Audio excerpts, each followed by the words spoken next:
Hi everyone, my name's Dimitri and welcome back to DimitriTube. Bachelor in Paradise, episode 2. Let's talk about it. As always, if you're enjoying these reviews, please go ahead and pound that like button, pound that subscribe button, and ring that notification bell. I'm a growing YouTuber and the likes and subscribes really help me out. Okay, so just a heads up, this review is gonna be kind of quick because I have to do 2 reviews in a week, and if I wanna get them out to you fast, they gotta be quick. Please let me know in the comments how you feel about this format. There's 2 episodes in a week and I'm still trying to figure out the best way to manage this for y'all. For this review, I'm not gonna go in chronological order. I'm just gonna talk about people and the various love triangles going on, and I will waste no time. Let's just dive in and get started. Okay, first up, I wanna talk about Carl. Now, this is about to be a very controversial opinion, but I think Carl had the best intro in all of the theme song. That karate kick he did was cute and it went with his personality.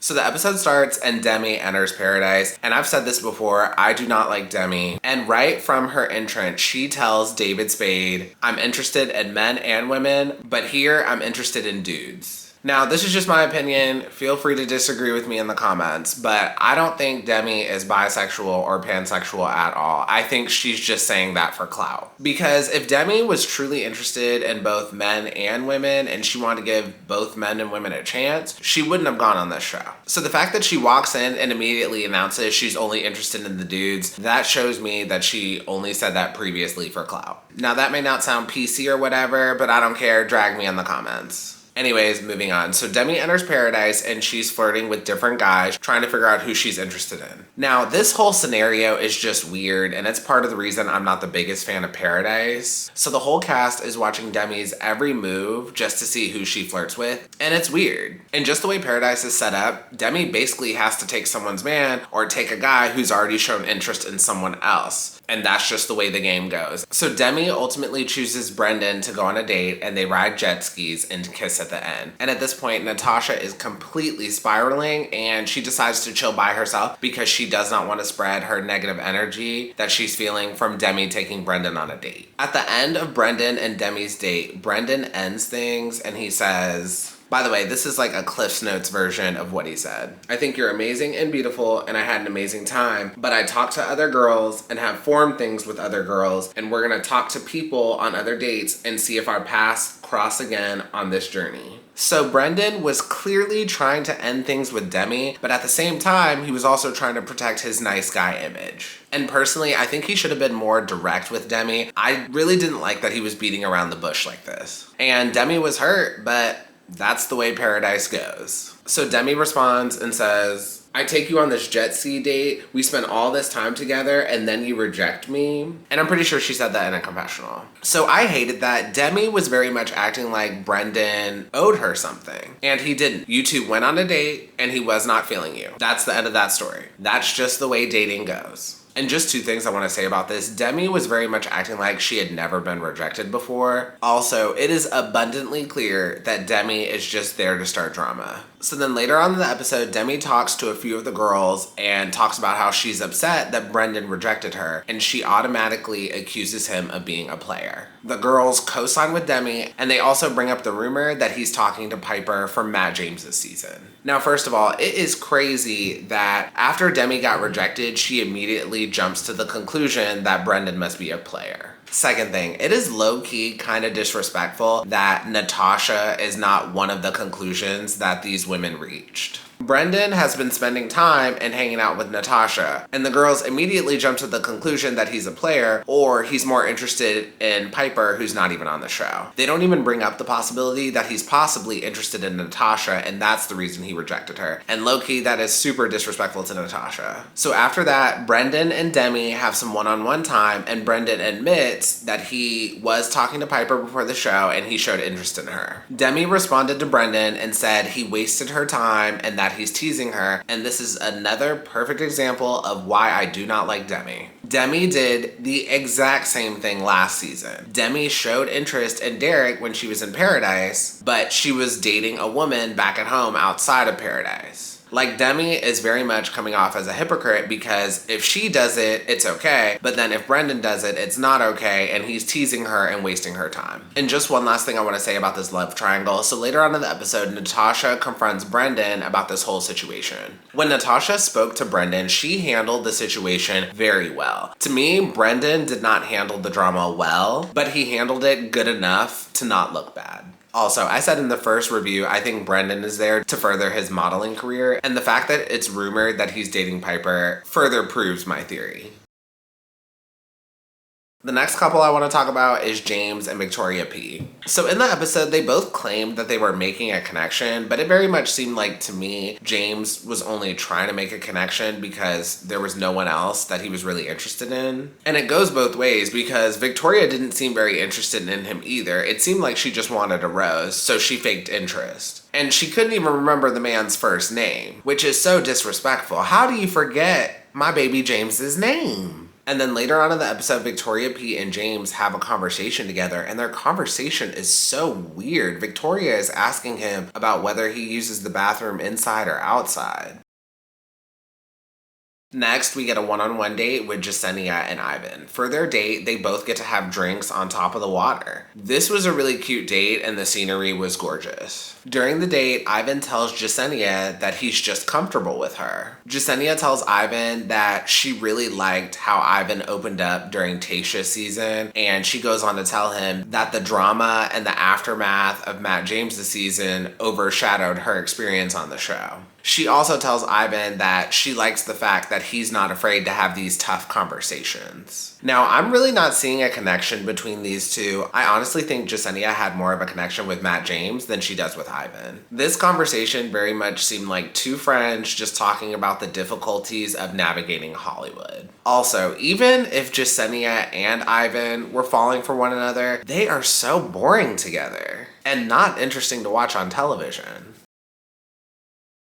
Okay, so now we're moving on to the cocktail party, and Serena C pulls Aaron. Now at this point, Aaron is basically Tammy's man, and I personally would not pull Tammy's man. If you watch Pilot Pete's season, you know that Tammy is petty and she's somewhat of a firecracker. So coming between Tammy and her man is just not a good idea. But at this point, Serena C has no choice. If she doesn't make a connection with a guy, she's gonna get sent home. While Serena C is with Aaron, she freestyles for him, and it was so embarrassing, but it scores her a kiss with Aaron. Also, at this point, Kelsey is so messy because while Serena C is hanging with Aaron, she purposely points that out to Tammy and tells Tammy, you better go get your man. So immediately after that, Tammy goes and spends some one-on-one time with Aaron and they make out. And I thought that was kind of gross because Aaron literally just got finished making out with Serena C. And Tammy in a confessional says, it's nice to know that I have the nicest trophy on the block that everyone wants. So just two things I want to say about that. One, that is just so disrespectful to refer to Aaron as a trophy. And two, it's just trashy. The whole scenario and her comments are just trashy.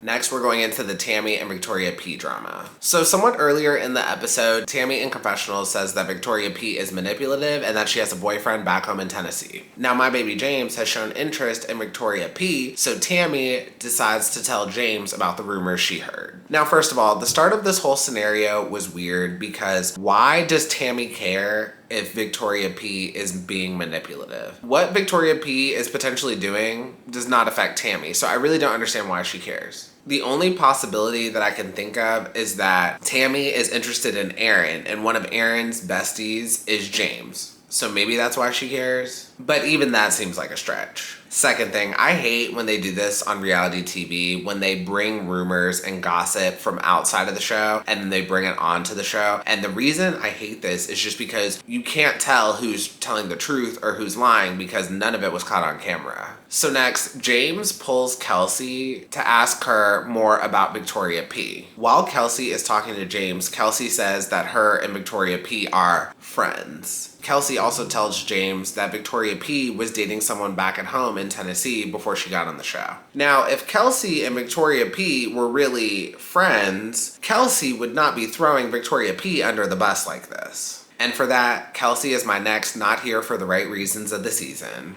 I just feel like you're not here for the right reasons.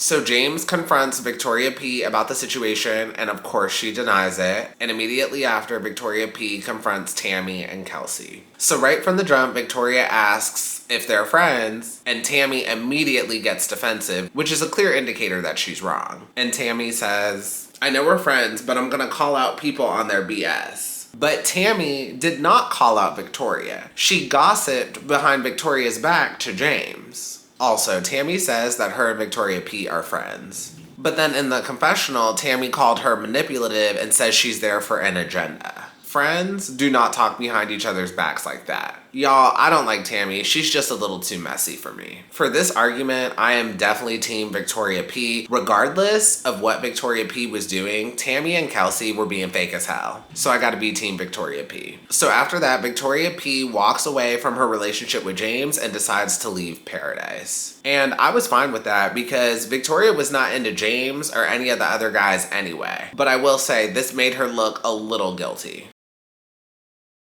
And finally, we make it to the rose ceremony. So Wells is in charge of hosting the rose ceremony. I really think the guest host should do it and not Wells, because Wells, to me, gets too involved in the drama while bartending. I think it would be better to have someone neutral in that role and not Wells. So there's just a few things I want to mention about the rose ceremony because nothing was really a surprise. So Deandra gets Carl's rose, and it's clear that Deandra only courted him so she could stay in Paradise longer. There's no way she's into Carl. Kelsey overheats, and she is sweating all over the place, so I think she forgot her milk of magnesia. So when Kelsey overheats, they have to stop the rose ceremony, and she has to take a seat for a little bit. So I don't know if this was real, but it could have been real because it is very hot in Paradise, and they don't have AC. So her getting overheated really could have happened. Now for this rose ceremony, we knew where all the roses were going except James's, and James ends up giving his rose to Demi.